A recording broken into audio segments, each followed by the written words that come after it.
Olá! Vamos fazer agora uma nova aplicação das leis de Kirchhoff, mas agora sobre uma nova abordagem.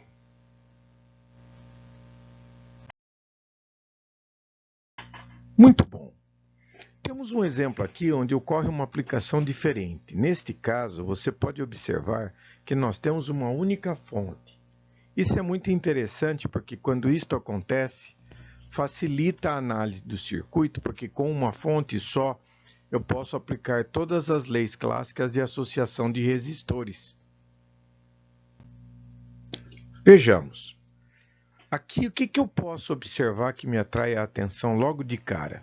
Bom, são esses três resistores. Por quê?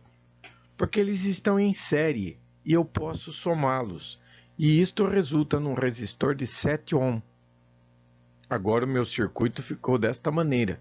Eu só mantive a posição 7 do lado esquerdo, porque é onde ele estava. Mas se você observar já de cara aqui, o 7 está em paralelo com o 10. Eu vou voltar a tocar nesse assunto.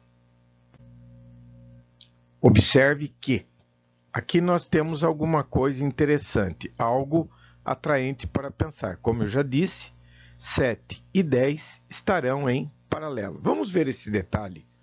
Então, o resistor de 7 ohms estando em paralelo com o 7, vou assinalar aqui para nós não nos esquecermos dele. Vamos ver em seguida. O que nós vamos fazer agora é o seguinte. O resultado deste paralelismo tem que aplicar a equação, onde eu tenho o inverso da soma dos inversos, e esta me fornece a resistência equivalente desta associação entre este ponto e este ponto. Muito bom. Fazendo-se a conta, ele resulta 4,1176 ohm. O circuito continua reduzindo. Agora ficou deste modo. Mas não acabou ainda. Também é perfeitamente possível observar que nesta malha, 4,1176 está em série com 5 ohm, de maneira que eu também posso somá-las. E isto resulta em uma outra condição. Fica assim. Diante desta nova circunstância, eu tenho uma fonte de 12 alimentando uma carga de 9,1176. Perfeito. E daí? Bom, a corrente pode ser calculada, porque eu pego 12 volts e divido por 9,1176 e vou descobrir que a corrente que sai da fonte é 1,3161 ampere. Pode ser que não seja muito simples visualizar isso, mas a corrente, por exemplo, essa corrente I, que é a corrente que está saindo do gerador e passando pela primeira resistência de 5 ohm, que está na saída da fonte, esta corrente não muda em momento algum. Qualquer um dos circuitos equivalentes que nós desenvolvemos anteriormente, eles sofrem da mesma corrente desde aquele momento da fonte. Então, veja, naquele primeiro que os dois foram somados, a corrente que passa por aqui é a corrente I e nós já temos o valor dela. Isso vai contribuir para a facilidade da solução, porque quando se tem uma corrente, você tem quedas de tensão. Então, está ali a corrente. Todas estas quedas de tensão estarão contribuindo para o resultado final da operação. Mas não fica só por isso. Vamos calcular. Quanto vale V1? V1 é 5 vezes I, que é 5 vezes 1,3161, que é a corrente. Isso vai dar uma queda de 6,581 volts. O V2 é 4,1176 vezes I. Isso vai dar 5,4192 volts. E tem mais. Vamos lá, mostrar para você. Você note que se eu somar essas duas tensões, dá 12 volts. É claro, foi exatamente isso que o gerador forneceu. Seria estranho se tivesse 13, 15, 16. Ok? Vamos lá. Então agora voltando para aquele nosso circuito. Você pode ver que estou voltando cada vez mais. Eu desmontei o paralelo. Agora ele voltou a ser 7 e 10. Com isto, vejam que interessante. Supostamente a corrente nesse ramo agora não é mais conhecida. E nem a corrente do lado de cá. Agora, a corrente que sai do gerador, o I, este sim é conhecido. E ele vai causar uma queda de tensão aqui, mais os 12 volts. Observe que ele vai causar uma queda V1. Por que o V está para cima, professor, se a corrente está para cima? Não. O problema é que isto é um gerador. E a queda no gerador sempre será do pequeno para o maior, do negativo para o positivo. Muito bom. Então, existe entre esses dois extremos uma queda de tensão. E note, essa queda de tensão, ela na verdade é a diferença das duas, porque V está para cima, V1 está para baixo, vai ser 12 menos 6,581, isso me dá 5,419.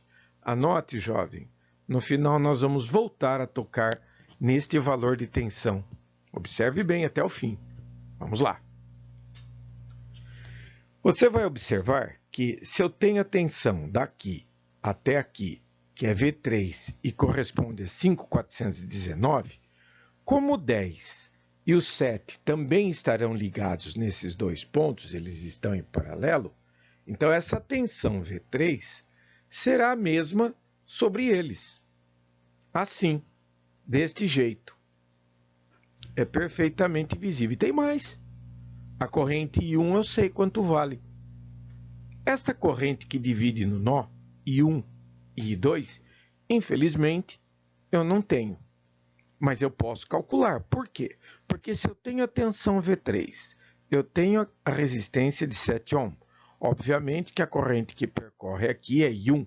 Então, se eu pegar o V3 e multiplicar por 7, eu acho I1. Perdão.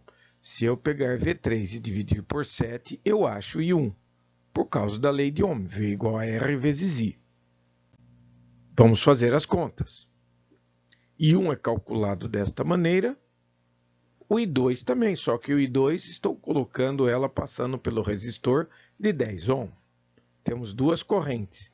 E ainda assim, você precisa se lembrar do seguinte, que como a corrente I divide em I1 e I2, se eu somar as duas, tem que voltar o valor original. Confere.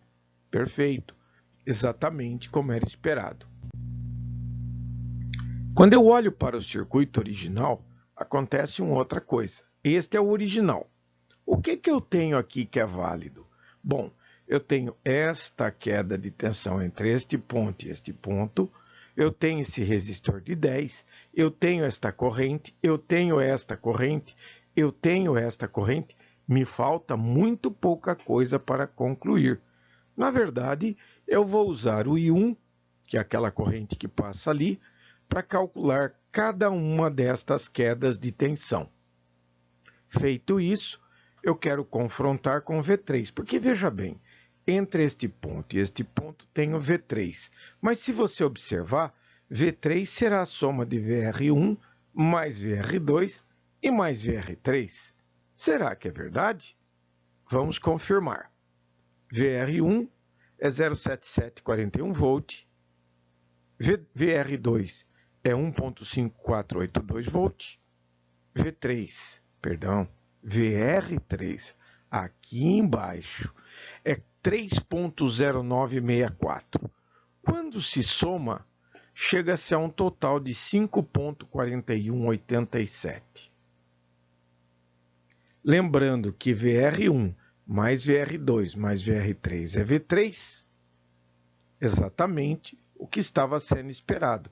O V3 já foi obtido anteriormente, bateu certinho.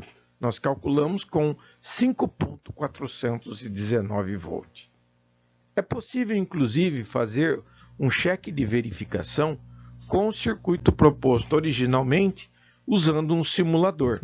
Se aqui nós observarmos, esta corrente deste ramo é I2, a corrente deste ramo é I1 e a corrente que sobe por aqui é o I.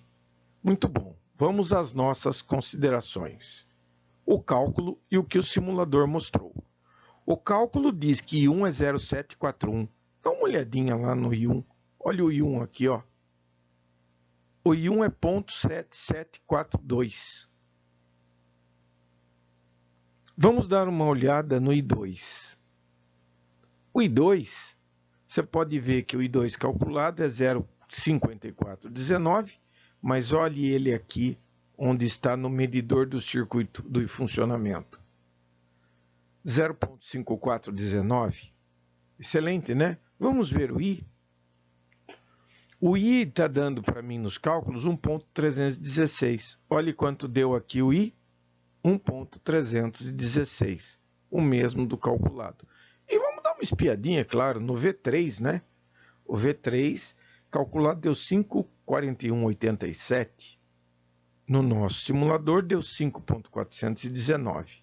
Se eu representar este número com 3 casas, vai ser 5419. Portanto, tudo está exatamente como era previsto. Para fazer poucas considerações no final, diria o seguinte: não são coincidências, são métodos. Tá ok? Os circuitos que nós montamos separadamente são chamados de equivalente, ou seja, todos eles funcionam como se fosse o original. Por isso, todos os resultados conferem. Isso abre uma pergunta. E se não batesse? Você fez alguma coisa errada. Isso não tem lógica. A análise deles na aplicação é simples. Eu já tentei algumas vezes ler alguns dos originais de Kirchhoff. São bem mais complexos. As considerações são muito mais detalhadas. Aqui nós estamos aplicando. E a aplicação confere o que a teoria demonstra. Muito obrigado a todos.